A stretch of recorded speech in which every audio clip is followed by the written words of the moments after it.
আপনাদের সকলকে আমি একটি বিনীত অনুরোধ করতে চাই, করব সত্যি? আচ্ছা, কি সেই বিনীত অনুরোধ?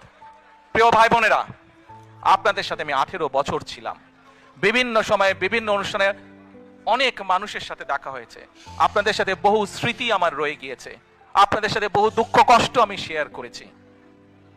আপনারা বিভিন্ন সময়, আমার বক্তব্যের শুরুতেই বলেছি, যুক্তরাজ্য সহ বিভিন্ন দেশের প্রবাসী, বিশেষ করে যারা জাতীয়তাবাদী বাংলাদেশি জাতীয়তাবাদের রাজনীতিতে বিশ্বাস করেন, আপনারা বহু মানুষ বিভিন্ন সময় আমার পরিবারের দলের বিপদের সময় আমাকে মানসিকভাবে সাহস দিয়েছেন, সহযোগিতা করেছেন, সমর্থন জুগিয়েছেন।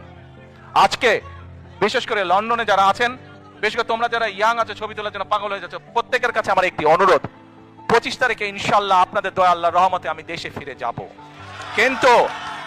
কিন্তু এখানে উপস্থিত, এই ঘরে উপস্থিত প্রত্যেকটি মানুষের কাছে আমার অনুরোধ, দয়া করে কেউ আপনারা এয়ারপোর্টে সেদিন যাবেন না, দয়া করে কেউ আপনারা এয়ারপোর্টে যাবেন না। আপনারা